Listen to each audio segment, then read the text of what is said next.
Hello everyone, कैसे हैं आप सब। I hope you all are doing well. आज हम स्टार्ट कर रहे हैं class 11 chapter number 8 sequence and series की एक्सरसाइज 8.2 जो न्यू एनसीईआरटी सिलेबस के ऊपर बेस्ड है।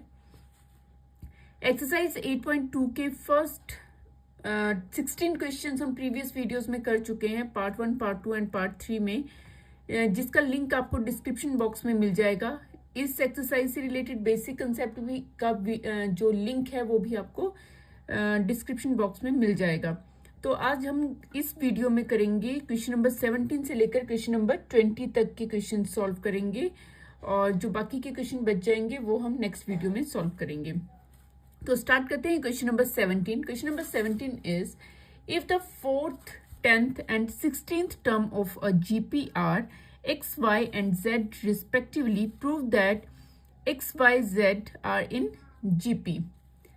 क्या बोला है कि फोर्थ जो GP है, फोर्थ टर्म जो है वो x होगा और 10th टर्म y है और 16th टर्म जो है वो z है। तो हमने बताना है कि x, y, z जो है वो GP है, GP में आता है। ठीक है, तो जो गिवन है सबसे पहले हम वो लिख लेते हैं। फोर्थ टर्म है, हमें पता है फोर्थ टर्म कैसे लिखते हैं, हम A4 लिख लेंगे।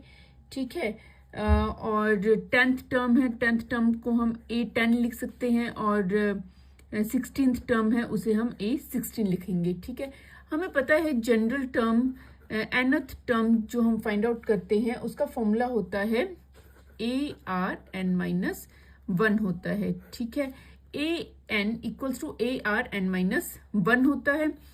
A4 की वैल्यू क्या होगी यहाँ पे, AR3 होगी।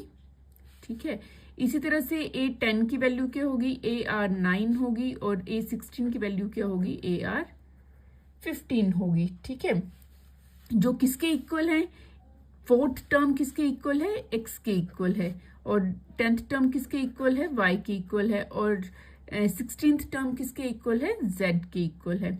इतना क्लियर है। ठीक है, हमें बताना है कि x, y, z जो है वो GP में आता है। ठीक है, GP में आ रहा है, तो इसके लिए हम क्या करेंगे, हम R फाइंड आउट करेंगे। ठीक है, अगर हम कॉमन रेशियो फाइंड आउट कर लेते हैं और इनका कॉमन रेशियो जो है वो क्या आता है, इक्वल आ जाता है, तो ये GP में होगा।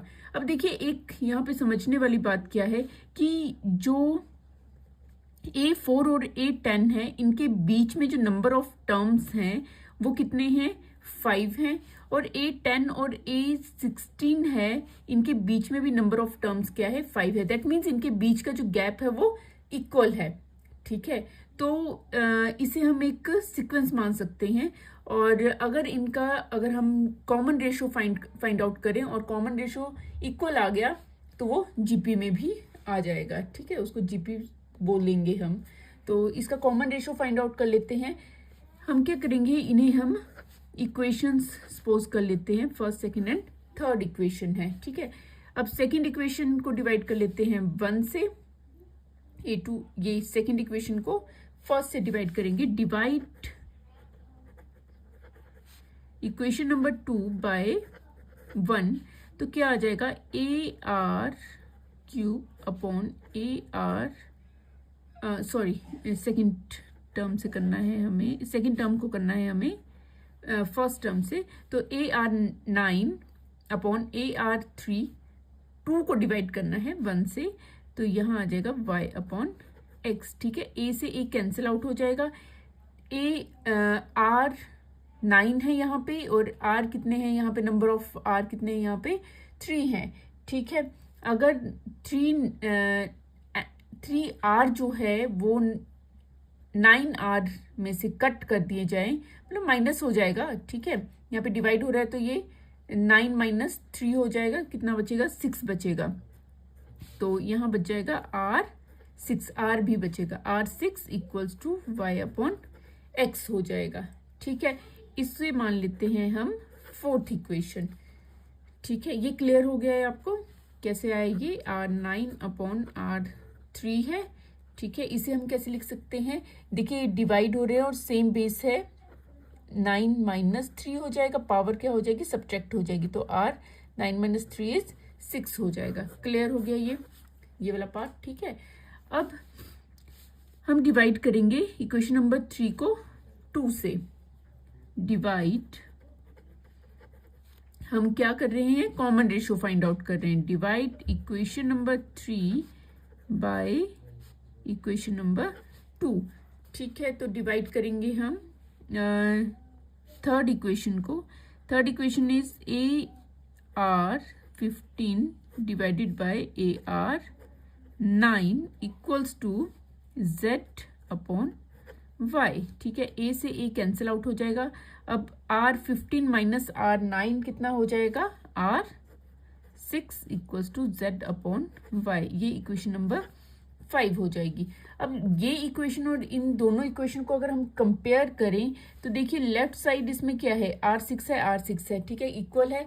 तो इनकी राइट साइड भी क्या हो जाएगी, इक्वल हो जाएगी। फ्रॉम इक्वेशन 4 एंड 5 क्या आ जाएगा, y upon x equals to z upon y. ये दोनों इक्वल आ गई हैं, इनके कॉमन रेशियो क्या आ गए हैं, इक्वल आ गए हैं। दैट मीन्स जो ये एक्स वाई जेड है वो क्या है, जीपी है। तो यहाँ हम लिखेंगे therefore x y and z are in GP. Therefore x y and z are in GP. Clear है। तो ये क्वेश्चन नंबर 17 हमने कंप्लीट कर लिया है। नाउ क्वेश्चन नंबर 18 देखते हैं।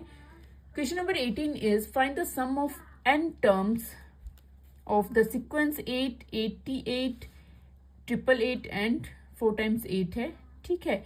तो इस तरह से ये सीक्वेंस हमें दिया हुआ है, इनका हमने सम फाइंड आउट करना है n टर्म्स के लिए, ठीक है। तो सॉल्व करते हैं। ओके, यहाँ सॉल्व करेंगे हम। हमारे पास सम फाइंड आउट करने के लिए बोला है हमें n टर्म्स के लिए, ठीक है। तो हम कैसे लिख सकते हैं इसको, 8 plus 88 plus 888 plus 8888 plus and so on, ठीक है। ओके, तो यहाँ पे हमने क्या करना है, सबसे पहले हम इसे जीपी की फॉर्म में लिखेंगे, ठीक है। तो जीपी की फॉर्म में लिखने के लिए हम क्या कर लेंगे, यहाँ पर 8 कॉमन ले लेते हैं। 8 कॉमन ले लिया हमने, ठीक है। तो क्या बचा हमारे पास, 1 plus 11 plus 111 plus 1111 plus and so on, ये आ गया हमारे पास, ठीक है। हमने इसे जीपी की फॉर्म में लिखना है, ठीक है, तभी हम इसको मॉडिफाई कर रहे हैं, ठीक है। तो यहाँ पे हम क्या कर सकते हैं, 9 से मल्टीप्लाई 9 से डिवाइड कर लेते हैं। 9 से मल्टीप्लाई 9 से डिवाइड कर लेंगे, कैंसिल आउट होके सेम नंबर वही रहेगा, तो इससे कोई फर्क नहीं पड़ेगा। तो 9 से मल्टीप्लाई 9 से डिवाइड कर लेते हैं इसे, ठीक है। तो यहाँ क्या आ जाएगा, 8 अपॉन 9 और इस 9 से हम इसे मल्टीप्लाई कर देंगे, तो ये आ जाएगा 9 प्लस 99, 9 से मल्टीप्लाई कर देंगे इसे, 999 प्लस 9999 प्लस सो ऑन, ठीक है। अब 8 अपॉन 9 को एज इट इज लिखेंगे। 9 को हम क्या लिख सकते हैं, 10 माइनस 1, और 99 को क्या लिख सकते हैं, 100 माइनस 1, और 999 को क्या लिख सकते हैं हम, 1000 माइनस 1 एंड सो ऑन लिख सकते हैं, ठीक है। उसके बाद हम क्या करेंगे, -1 को साइड कर लेंगे और 10, 100 और 1000 को एक साइड कर लेंगे, ठीक है। तो हम क्या करेंगे, इसे 10, इसे लिख लेंगे 10 प्लस 100 है, 100 को हम क्या लिख सकते हैं, 10 स्क्वायर लिख सकते हैं, ठीक है। प्लस 1000 को क्या लिख सकते हैं, 10 क्यूब एंड सो ऑन, ठीक है। प्लस हमारे पास क्या बचा है, -1 बचा है। -1 जो बचा है वो कितने टाइम्स आ रहा है, कितने टाइम्स आ रहा है, वो n टाइम्स आ रहा है, ठीक है। तो दैट मीन्स n से उसको मल्टीप्लाई कर देंगे। -1 कितने टाइम्स आ रहा है, n टाइम्स आ रहा है, तो उसको n से मल्टीप्लाई कर देंगे। क्लियर है ये वाला point, okay. 8/9 as it is 10 square 10 cube -1n। ठीक है, ये बना दिया है हमने। अच्छा, यहाँ पर देखेंगे सबसे पहले हम ये जो हमारे पास जीपी बना है, यहाँ पर फर्स्ट टर्म क्या है, इसमें a कितना है 10 है, r कितना है that is 10a2 upon a1 that is 10 square upon 10 that means हमारे पास कितना आ गया है, r भी 10 आ गया है, इज ग्रेटर देन ऑफ 1। तो यहाँ पर हम सम का फॉर्मूला कौन सा यूज करेंगे, a into r n minus 1 r minus 1, ये वाला फॉर्मूला यहाँ पे हम अप्लाई करेंगे। ठीक है, तो यहाँ पे अप्लाई करते हैं 8/9 10 स्क्वेयर प्लस 10 क्यूब, यहाँ पर इसमें हम यूज करेंगे। ठीक है, इस इक्वेशन में यूज करेंगे हम। तो a कितना है दैट इज 10, r कितना है 10 power n -1 upon 10 -1 -1 multiply by n that is -n। ठीक है, तो उसके बाद आ जाएगा 8/9, ये जो न्यूमरेटर है वो एज इट इज आ जाएगा 10⁻n -1 अपॉन 10 -1 इज 9 -n। ठीक है, आप यहाँ तक भी इसको सॉल्व करके छोड़ सकते हैं, ये भी आपका आंसर हो सकता है। अगर आपको इससे आगे सिंप्लीफाई करना है, आप क्या करेंगे, 8/9 को इस टर्म के साथ मल्टीप्लाई कर देंगे, -n के साथ मल्टीप्लाई कर देंगे। ठीक है, तो 8 से 10 को मल्टीप्लाई करेंगे 80, 10⁻n -1 अपॉन 9 को 9 से मल्टीप्लाई करेंगे 81 माइनस यहाँ पे n से मल्टीप्लाई करेंगे 8/9 n आ जाएगा। तो ये आ जाएगा आपका आंसर। यहाँ तक करेंगे वो भी ठीक रहेगा, अगर इससे आगे भी आप सॉल्व करेंगे तो वो भी आपकी मर्जी है। ठीक है, नाउ क्वेश्चन नंबर 19 देखते हैं। Question number 19 is find the sum of the product of the corresponding terms of the sequences 2, 4, 8, 16, 32 and 128, 32, 8, 2 and 1/2। ठीक है, हमें क्या करना है इस क्वेश्चन में, find the sum of the product of the corresponding terms। हमें सम फाइंड आउट करना है। किसका सम फाइंड आउट करना है, जो हमें 2 सीक्वेंसेस गिवन है, एक ये सीक्वेंस गिवन है, एक ये सीक्वेंस गिवन है, इनकी कॉरेस्पॉन्डिंग टर्म्स का हमने प्रोडक्ट फाइंड आउट करना है। फिर एक नया सीक्वेंस हमारे पास जीपी बनेगा और उसका हमने सम फाइंड आउट करना है। ठीक है, तो दोनों सीक्वेंसेस को हम सबसे पहले क्या करेंगे, प्रोडक्ट फाइंड आउट करेंगे। 2 से हम फर्स्ट टर्म से फर्स्ट टर्म को मल्टीप्लाई करेंगे, सेकंड टर्म से सेकंड टर्म को मल्टीप्लाई करेंगे। ठीक है, तो 2 से हम 120 को मल्टीप्लाई करेंगे, क्या लिखेंगे, 2 multiply by 128 plus 4 multiply by 32 plus 8 multiply by 8 plus 62 multiply by 2 plus 32 multiply by 1/2।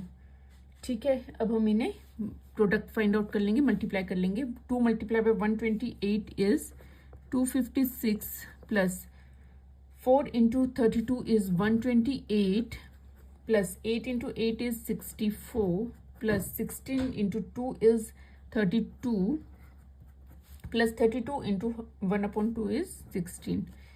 ठीक है, तो ये हमारे पास एक जीपी बन गया है।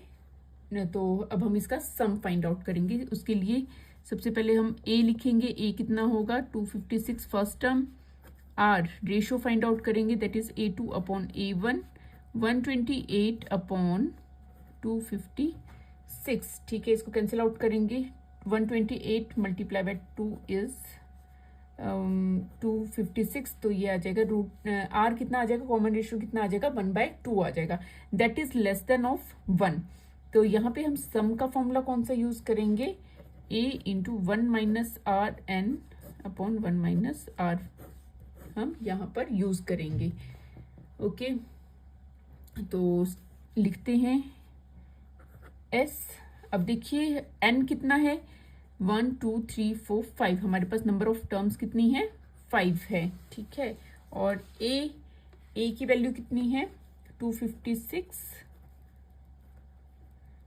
मल्टीप्लाई 1 माइनस आर कितना है, 1/2, 1/2 raise to the power 5 upon 1 minus आर 1 माइनस 1/2 हो जाएगा, ठीक है। तो इसको सिंप्लीफाई करेंगे हम, 256 1 माइनस 1/2, 1 का 1 raise to power 5 is 1 and 2 raise to power 5 is 32, ठीक है, अपॉन 1 माइनस 1/2। तो यहाँ पे देखिए इधर हम एलसीएम ले लेंगे, 2 आ जाएगा एलसीएम और इसे सॉल्व करेंगे, 2 माइनस 1, तो यहाँ आ जाएगा 256 और यहाँ भी एलसीएम ले लेते हैं इसका, यहाँ आ जाएगा 32 एलसीएम और 1 आ जाएगा, 1 से 32 को डिवाइड करेंगे दैट इज 32 एंड 32 से उसको मल्टीप्लाई कर देंगे 1 को, तो ये आ जाएगा 32 माइनस 1 अपॉन 2 माइनस 1 इज 1/2। उसके बाद यहाँ करते हैं इसे सॉल्व, तो ये आ जाएगा 256, 32 माइनस 1 इज 31 अपॉन 32 1/2, ठीक है। ओके 1/2 को हम ऊपर लेके जाएंगे तो ये रेसिप्रोकल हो जाएगा, ठीक है। तो ये आ जाएगा 256 मल्टीप्लाई बाय 2 मल्टीप्लाई 31 अपॉन 32, ठीक है। तो इसे सॉल्व करेंगे हम, 256 multiply by 2 is 512 multiply by 31 upon 32, तो इसे हम 16 से डिवाइड करते हैं, 16 के टेबल में 16 2 ज़ा 32 और 512 का आएगा 32 एंड 2 16 ज़ा 32, तो 16 मल्टीप्लाई बाय 31 इज 496, तो ये क्या आ जाएगा, सम आ जाएगा 5 टर्म्स का। क्लियर है, ठीक है। तो क्वेश्चन नंबर 19 हमारा क्लियर कंप्लीट हो चुका है। नाउ क्वेश्चन नंबर 20th देखते हैं। Question number 20 is show that the product of the corresponding terms of the sequences a r square a r n-1 and A capital में है, एक small letters में है और 2 सीक्वेंसेस दे रखे हैं, ठीक है, from a GP and find the common ratio, उनका हमने कॉमन रेशो भी फाइंड आउट करना है, ठीक है, और जीपी भी शो करना है कि ये जीपी है, जीपी में आते हैं, ठीक है। तो हमारे पास फर्स्ट सीक्वेंस क्या है, फर्स्ट हमारे पास सीक्वेंस है a r square up to ARn-1 and second sequence क्या है, कैपिटल है AR square up to ARn-1, ठीक है। हम क्या करेंगे, दोनों का प्रोडक्ट फाइंड आउट कर लेते हैं। तो फर्स्ट से फर्स्ट को that is AR multiply by small है, फिर कैपिटल है AR square multiply capital AR square up to AR small n-1 and ARn-1, ठीक है। यहाँ पे हम क्या करेंगे, इनका कॉमन रेशो फाइंड आउट कर लेंगे, ठीक है। अगर कॉमन रेशो जो है इक्वल आता है तो ये दोनों सीक्वेंस क्या होंगे, तो ये सीक्वेंस जो होगा वो जीपी होगा, ठीक है। इनका यही बोला ना कि प्रोडक्ट फाइंड आउट करो कोरिस्पोंडिंग इसका और बताइए कि ये जीपी है कि नहीं है। अगर हमारा जीपी आ जाता है, अगर ये कॉमन रेशो अगर हम फाइंड आउट करते हैं इनका और कॉमन रेशो इक्वल आ जाता है, ठीक है, तो क्या होगा, ये जीपी मानेंगे हम इसे। A2 upon A1 find out करेंगे और हम A3 upon A2 find out करेंगे। यही कॉमन रेशो होता है, ठीक है, यही रेशो होता है ना, इसका और इसका, ठीक है। तो इक्वल आना चाहिए। A2 कितना है, AR upon A cancel out कर लीजिए, जो कैंसिल हो रहा है, तो हमारे पास बचा small r and capital R। यहाँ पे देखिए A3 थर्ड टर्म है AR square, A R capital square upon A R and A R.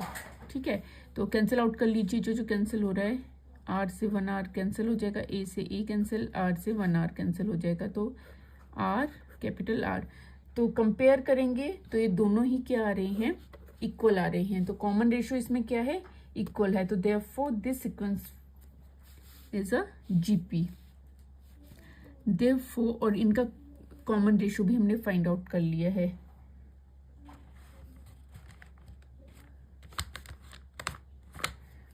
तो हम लिखेंगे यहाँ पे therefore this sequence from GP as common ratio is same। Clear है, as common ratio is same, इनका common ratio same आया है, तो ये जो सीक्वेंस है वो क्या है, GP से बिलोंग करता है। ठीक है, तो ये इस एक्सरसाइज के हमने 20 क्वेश्चंस हमने कंप्लीट कर लिए हैं। तो उम्मीद करती हूँ कि आपको समझ आ गए होंगे। अगर समझ आ गए हैं तो वीडियो को लाइक शेयर जरूर करें, और अगर चैनल में नए हैं तो चैनल को सब्सक्राइब करना बिल्कुल ना भूलें। तो इस वीडियो में इतना ही, मिलते हैं इसी तरह की नेक्स्ट एजुकेशन वीडियो के साथ। Thank you and keep watching.